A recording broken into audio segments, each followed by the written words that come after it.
for joining me today here in the Let's Make Food from Food Kitchen. I am making potato chips, baked potato chips to be precise. It's relatively quick, fairly easy. All we need is our waxy potatoes. These are Yukon Golds.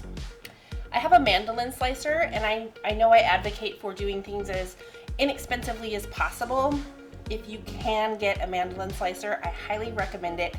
Slicing the potatoes as thin as they need to be for your chips can be rather challenging with a knife, especially if you're unskilled like I am. If you can't get one, it's okay. Just go slow, do your best, try to make them as uniform as you can. That's all I'm going to say about that. I am going to use the Mandoline Slicer. I have, like I said, my Yukon Golds, and what we're going to do is I have this set to really thin, so what I want to do is just test it and see how they go. And this is how they come out. So you can almost see through it. You can see the light through it. That's about what I'd like to see. Since I'm happy with that, I'm just gonna keep slicing my potato, and I'm not pushing down. I want them to be consistent, so I'm just letting the slicer do the work for me. Now you'll probably notice I have a paper towel under my slicer, and that is because we need to blot dry our potatoes before we bake them. So as I go, I just kind of lay them out a little on the paper towel, and then I'll continue slicing before I put them on my cookie sheet. So you can see with the Mandoline Slicer, it goes relatively quickly. Please do be careful towards the end with your fingers. I do switch to this when I get close because I really don't want to slice off the tip of my finger.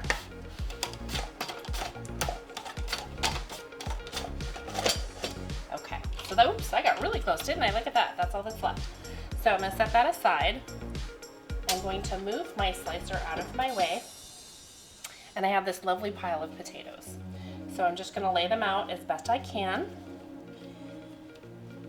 And then I'm gonna take another paper towel and I'm going to dry them. At this point, my oven is preheating to 425 degrees. I've got my rack set in the middle. And you can do this on multiple racks if you'd like, if you have multiple cookie sheets. I just caution you to switch the racks halfway through your cooking time, otherwise they're not going to cook so evenly. So I'm going to let those sit for a minute. This is avocado oil spray. You can use coconut oil, you can use vegetable oil. I like to lean towards the coconut and the avocado. It's a little better for you, and just gently, lightly spray your pan. So if you're not quite happy with how dry they are, just take another paper towel and blot them until you are. I'm going to take my potatoes and single layer, put them out on my pan to fit as best as I can. Fresh made potato chips are so yummy, and you can play with your flavors too if you want to make sea salt and vinegar.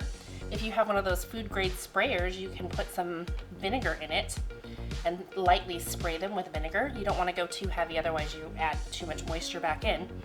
But you could spray them down with that and then add your salt, and then you've got sea salt and vinegar chips. So for today, I have just regular salt, and I'm going to lightly put it on there. I'm going to take my pan and put it in my oven.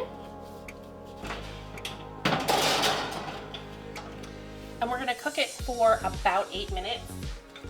This is one of those things that will burn in no time flat. So it'll go from not cooked to fried to a crisp, can't eat it in a minute. So you have to be very vigilant with watching your potatoes. So don't walk away from them, especially when you're first starting out. You'll start to get a feel for it. And this is something you can make ahead of time too, because they don't have to be hot. So if you want to make this the day before or a couple days before, you can. Just make sure that they're sealed in a container. So while that one's baking, I've got a second pan. I'm going to prep it and do the same thing I did for this one. Look, it's like dealing cards. I entertain myself a little too much sometimes. Go fish. Flush. Didn't your mother tell you not to play with your food? Hi, Mom. All right, I've taken this batch out and put the next batch in, and you just keep rotating them through. As you can see, I almost overcooked these because I started doing dishes. I was washing my mandolin. I'm like, oh, I gotta check. So this one is probably the most done it's gonna be. Ooh, it's hot. No, it still tastes really good. That's fantastic. So I'm just gonna keep cooking them in batches until they're done. As many as you'd like. This is the 3 potatoes, and I'll show you what the bowl looks like when it's ready.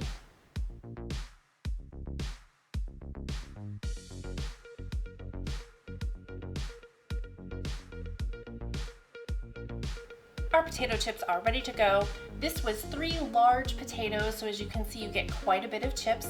This will serve as a beautiful snack or as a great side dish to some homemade burgers. If you liked today's episode, please click the like button. If you enjoyed this sort of content, please consider subscribing to our channel. For notifications, click the bell. If there's something you'd like to see us make, please tell us what it is down in the comments. Recipe and directions are down in the description. From my kitchen to yours, let's make food from food.